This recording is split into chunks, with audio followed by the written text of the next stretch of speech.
In this video, we will show you how to fit the door frame for sliding doors. We will show you how to secure the door frame to your polytunnel on both soil and solid bases. Here are the parts you'll need.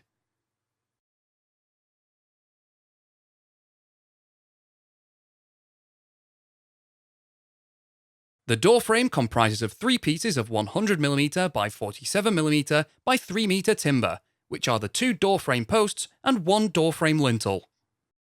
The remaining pieces supplied in the pack are 19mm by 38mm by 1.8m battens, which are used later when fitting your polytunnel cover. Run a taut string line across the width of your polytunnel on the end hoop across the front of the hoop. You will use the string line to make sure your door frame is flush with the end hoop. Determine the centre of your polytunnel width by measuring 9 feet from the corner hoop from the centre of the tube. From this central position, measure 1.14 metres towards each corner hoop. This identifies the position of your doorposts. If you are fitting to an earth base, you'll be required to excavate a 30cm square by 40cm deep hole for each doorpost. If fitting to a solid base such as concrete or timber, the door frame post will be secured to the ground using brackets. We will show you this process shortly. Reposition the door frame post into the hole or onto the solid base, ensuring the front face of the post is behind the string line. Ensure the door frame post is positioned 1.14 metres from the centre mark to the outside of the door frame post. Use a spirit level to make the doorpost vertically level. Mark where the doorpost meets the hoop and cut the post on this mark. Reposition the doorpost. Fit a P-clip onto the hoop. Both prongs of the P-clip should run down the outer face of the doorpost where it is held in place with bolts. Using a 9mm wood drill bit, drill a hole on the marks through the timber. Push a bolt through the P-clip and drill holes so that the thread is on the inside of the polytunnel. Loosely secure with a washer and nut. Adjust your door frame post so that the front face touches the string line, and the outer edge of your door frame post is 1.14 metres from the centre and is vertically level. Once you are happy with the position, tighten the nuts on the P-clip and secure the P-clip in place with a self-drilling screw.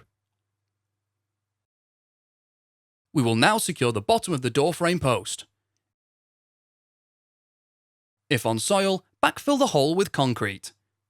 We suggest using concrete that is 1 part cement and 5 parts aggregate. We also recommend postcrete. This ready-made mix is supplied in 20kg bags, requires no mixing, you simply add water. Approximately 1 bag per hole will be required.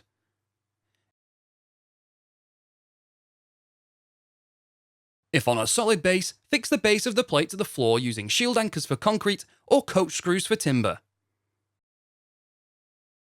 Position the door frame post plate on the ground inside of your polytunnel. Make a mark through the centre hole, then remove. If on a concrete base, drill a hole 8 cm deep using a 14mm masonry drill bit. Separate the bolt and washer from the sleeve and insert through the hole in the door frame post plate, and then screw on the sleeve.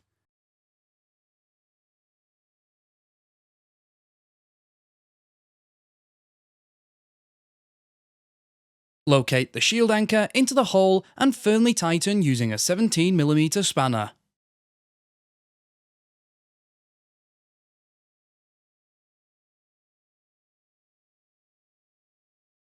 If on a timber base, drill a pilot hole 7 cm deep using a 7mm timber drill bit. Finally, screw the plate onto the doorpost using the screws provided. Repeat this process for the second doorpost.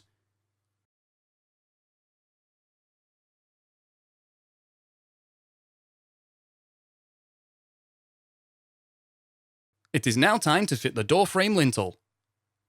You will be required to cut the door frame lintel so that it fits between the doorposts. The door frame lintel should be at the height of 2.1 metres from the ground to the bottom edge of the lintel. Measure up 1 doorpost 2.1 metres. If your site slopes across the width, measure up the post on the higher side. Offer the door frame lintel up, position one end flush with the doorpost, and make a mark at the other end and cut.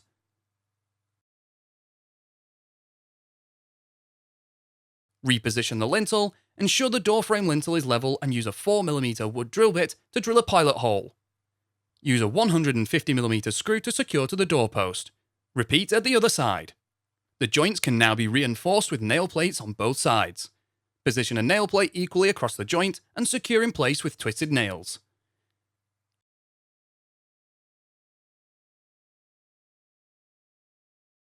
We will now fit a door frame stabiliser. The door frame stabiliser spans from the central ridge to the inside of the door frame lintel. Door frame stabilisers are 61 cm long and are flat on both ends, with one end bent at 45 degrees. Fit a Q-clip to the central ridge. Locate the flat end of the door frame stabiliser to the Q-clip on the central ridge and loosely secure in place with a bolt and nut, ensuring the bent end is correctly orientated to be secured to the door frame lintel. Now drill a hole through the centre of the door frame lintel. Slide the door frame stabiliser along until it meets the inside face of the door frame lintel. Push a 75mm M8 bolt through the door frame lintel and the door frame stabiliser. Ensure that the threaded end of the bolt is on the inside of the polytunnel. Secure in position using a washer and nut.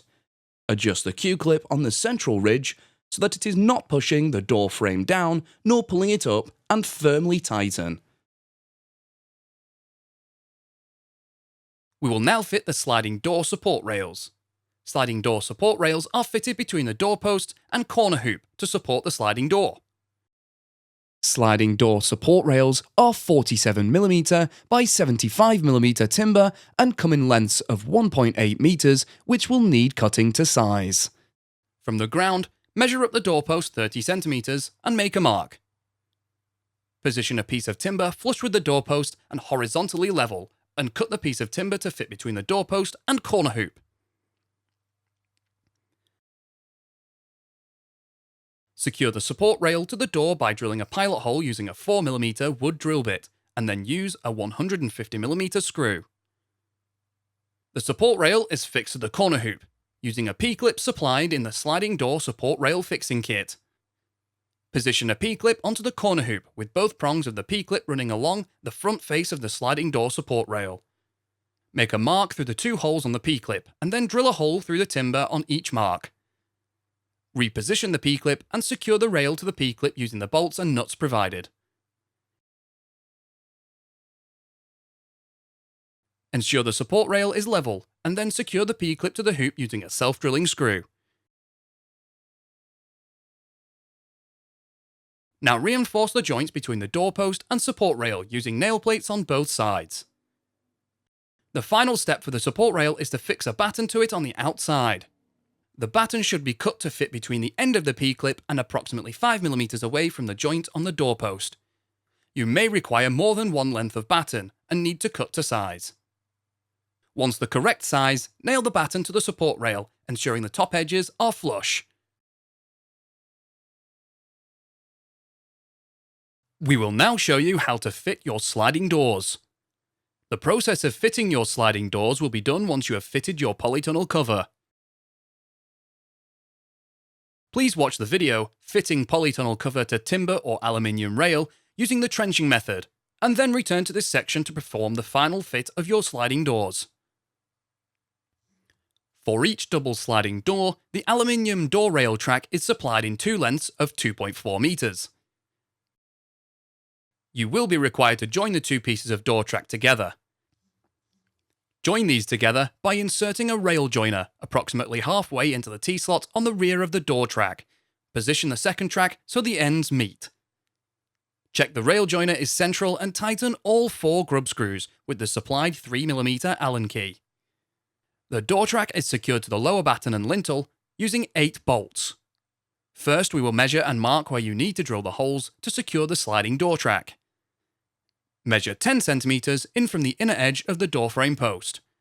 Now measure 2 cm up from the bottom edge of the door frame lintel. From the bottom of the door track to the fixing channel is 2 cm.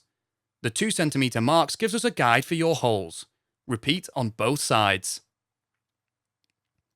Use the door track to draw a straight line along the door frame lintel. The door track joiner will inhibit using fixing bolts within the central 20 cm section.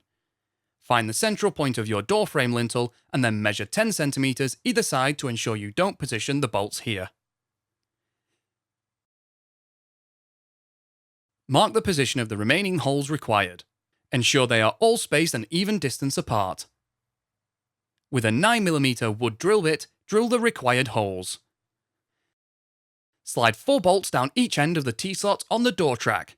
The track should be positioned centrally and overhang evenly on both sides of the door frame. Align the bolts into position through the holes. Bolt into position by fitting a washer and nut. You have now fitted the sliding door track.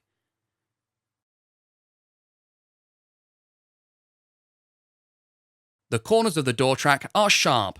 Please ensure you fit corner protectors to prevent any injury. To eliminate the risk of damaging the polytunnel cover when the doors open and close, battens are fixed on the inner batten of the door frame posts.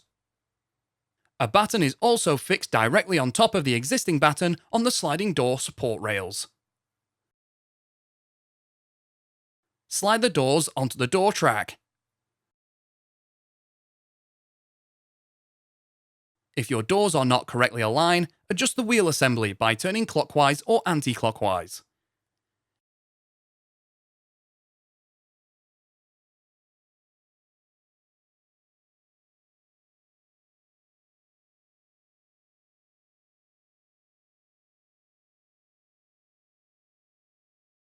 We will now fit the door stops.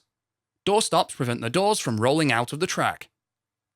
4 door stops are provided, 1 for each end of the track and an additional 2 stops in the middle of the track. Assemble the door stop by screwing the slotted grub screw through the bracket and into the rubber stop. You will be required to remove 1 door from the track. Slide 2 door stops down the door track to the centre. Rehang the second door. Close the doors so they are central to the frame and then adjust the door stops to butt up to the wheels. Slide in the outside stop and tighten the slotted grub screw. Adjust each stop by releasing, sliding along and retightening until the door stop is in the required position. We will now fit the door guide. The door guide prevents your sliding door from swinging in the wind. Assemble the door guide by screwing on the flange nut onto the threaded rod, with the flange at the top. Slide on the nylon roller and secure with the locking nut. You will need to hold the rod with grips to hold it tight while screwing on the locking nut. Do not tighten the nut completely. Allow the roller to turn. Position the door guide in line with the door frame post which the door slides past. Making sure it is upright, drive the guide into the ground. You will be required to repeat this process for both doors. If you have a hard base, fix a door frame post plate to the floor. Now we will fit the door drop spikes that keep your door from blowing in the wind. Door drop spikes are fitted to the outside face of the door on the opposite side to the door opening. Measure up from the bottom of the door 9 cm and make a mark. Position a door drop spike guide bracket so the bottom of the bracket is flush with this mark. Mark the position of the 2 slots in the bracket and across the top. Now reposition the bracket so the bottom of the bracket is flush with the top mark and mark the position of the 2 slots again. Using a 9mm wood drill bit, drill a hole through the door for the 4 slots.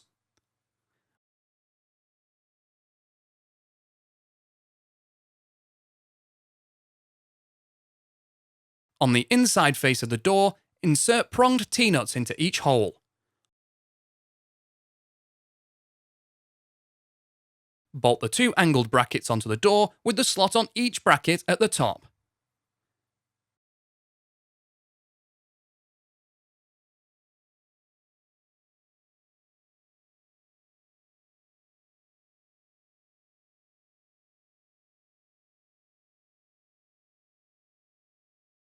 Close the door to the required position, slide the drop spike down through both brackets and mark the position on the ground.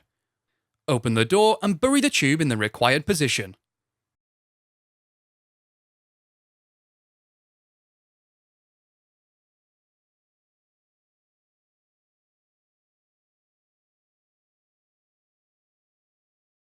If your polytunnel is on a hard base, the housing tube is not required. Simply drill a hole using a 9mm drill bit to an appropriate depth. Repeat this process on both doors.